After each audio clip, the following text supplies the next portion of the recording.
Ah, Shah. Morning, mate. Morning, we're on the road today, are we? Yes, we are. Nice, out in the car together. And we've got a special day today. Yeah, a little chin wag. Mine and Brady's 7th birthday, so we'll get out and about and have a little conversation, shall we? Let's do it. Mate, look forward to it. Let's hop on.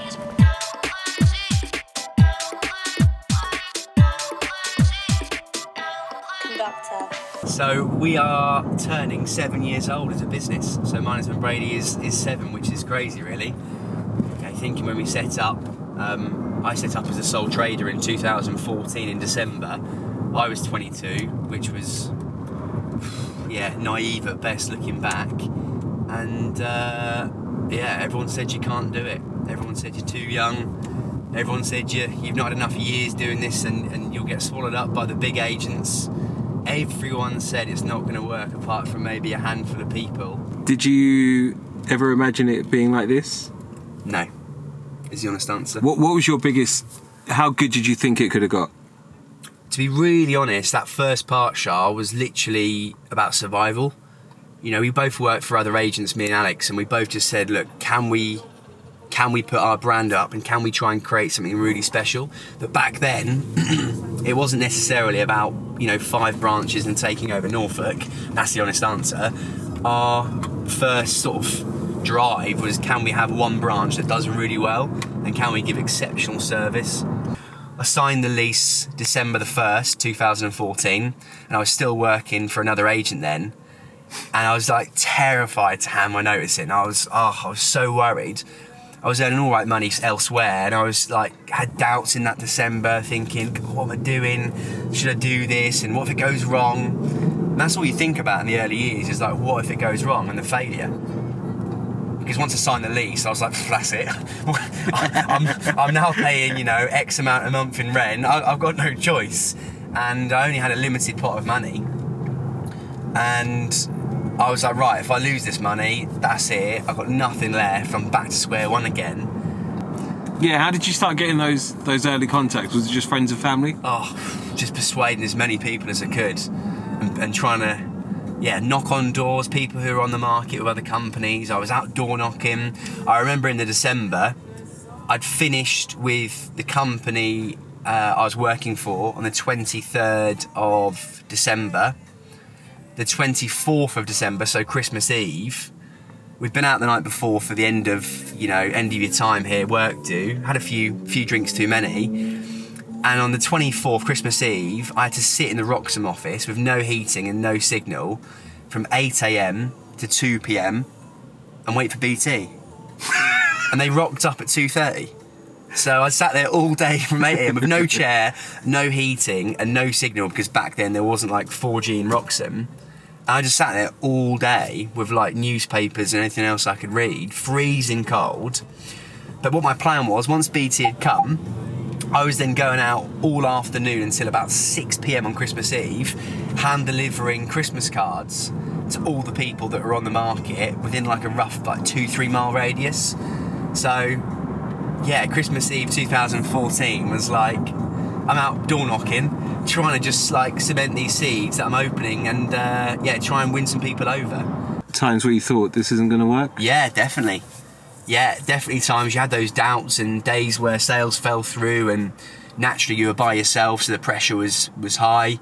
And that's where me and Alex sort of joined forces really. As a business, we'd sort of just about broken even, although I hadn't paid myself any wages. Alex Brady, who was a brilliant estate agent, was my competitor, and he said, look, can we go for a beer and have a chat about how you set up and all the rest of it? So we met for a beer, got on really well, had a good chat, I gave him loads of advice, and then that sort of progressed, and I said to him, look, why don't we just go in together? You're a great agent, you want to do really well, we've got the same values in the sense of we want to grow something special and want to build something amazing, and we want to give clients great service.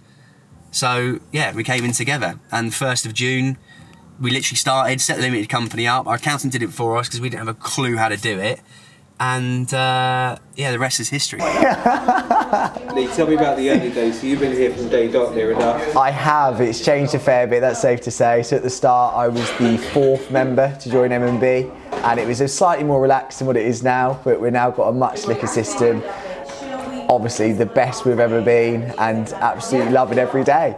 But you've had quite a journey there, haven't you? You started off as a trainee. Yeah, so started off by doing 1 day a week just as a trainee, eventually built up to do obviously mainly office work, then went into the managerial role and now I'm the area director of this area, so slight change from when I first started. So tell me about back in the day, you had this whole shop? Yeah, well, back in the day, 2014, we rented the shop here, signed the lease, but then realised I was worried about cash flow. So we then literally found a tenant for the upstairs part of our shop. We obviously couldn't fill it back then, and we rented it out to a financial services company. So back then we had 2 desks at the front only. It's all we had in the whole company, 2 desks, 2 phones, 2 computers.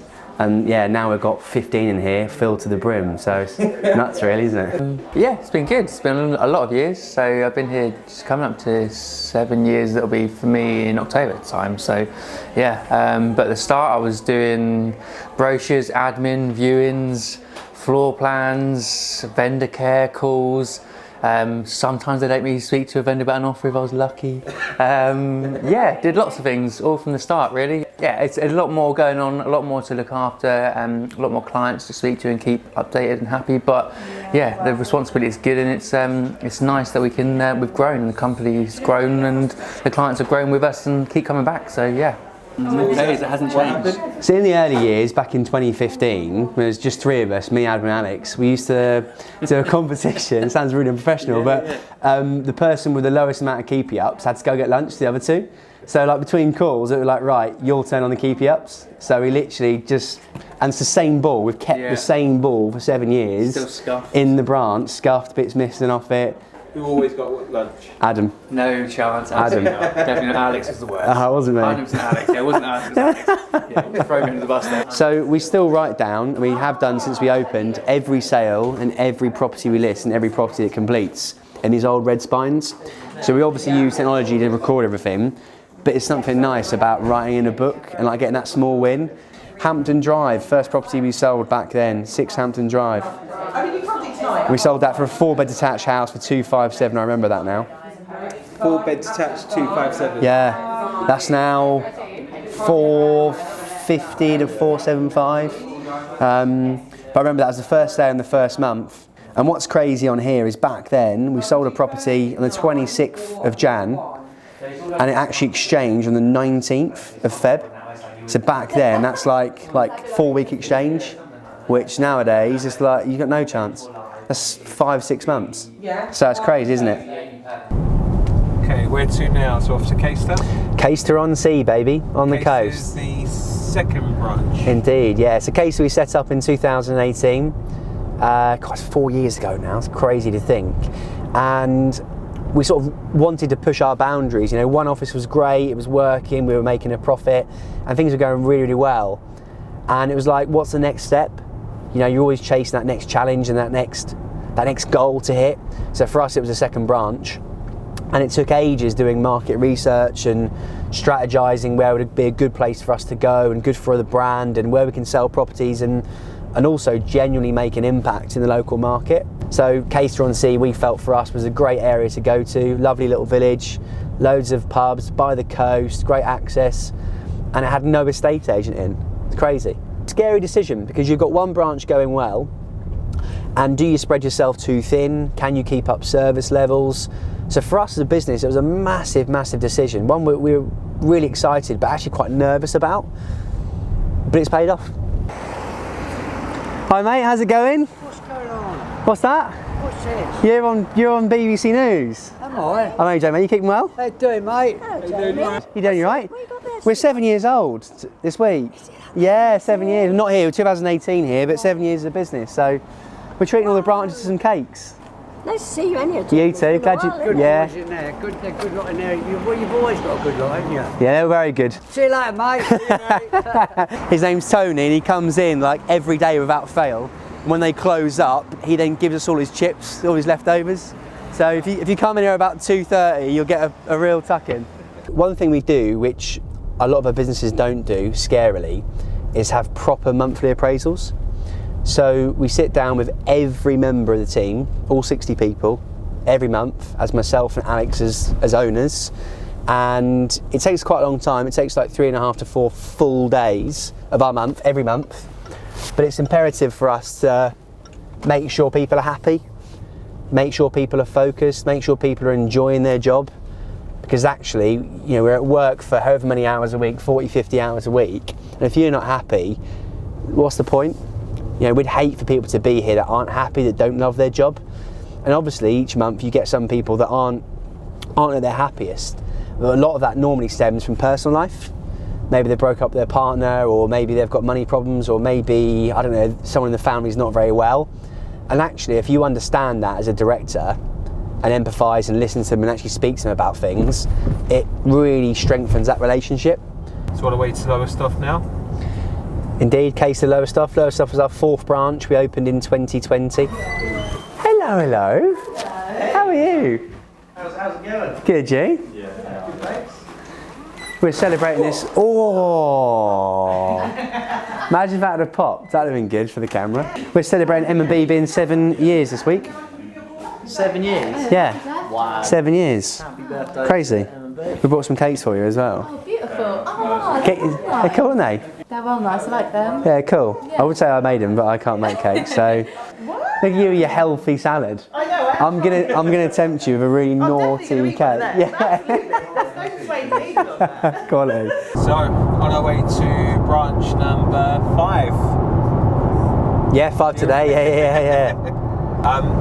Earlier on I asked you about maintaining relationships.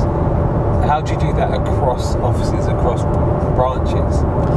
That's your company culture, and that's what makes businesses thrive or makes them sadly go bust.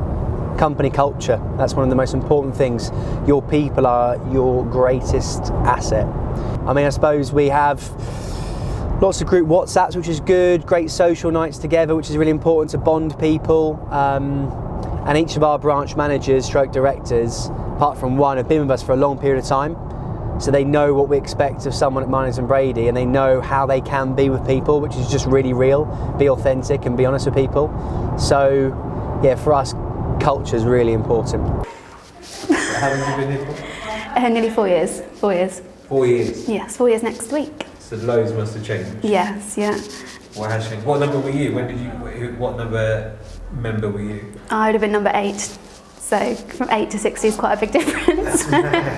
Yeah. So what's happened? Has it been mental? Yeah, it's been crazy. Yeah, crazy. Good crazy. Always good crazy. It's been good to see it progress. Yeah, massively. And watch everyone grow as individuals and as a team and have everyone join us. Is there any moments that like stand out for you? Several. In stamp duty holiday, different records that we've beaten, helping more people. Just, yeah, it's all been going on. What about in the office? Any little things that you used to do then that you don't do anymore? We still try and do all the same things. It's hard though, isn't it? We try and do the same.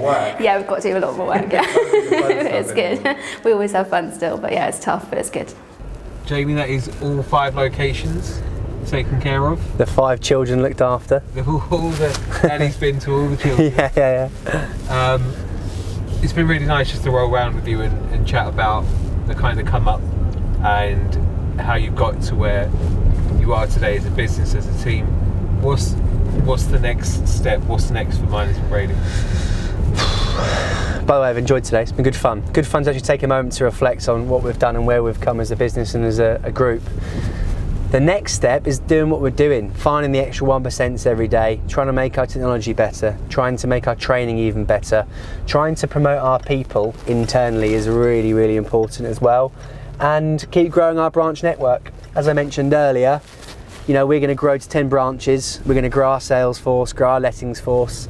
We'll reflect back on this video in a couple of years and we might have 100 people work at Miners and Brady, and then you never know, maybe nationally. It's a big, bold statement, but if you've got big dreams, you've got something to look forward to every day. So you never know. Miners and Brady might take on the big nationals one day. Who'd have thought it?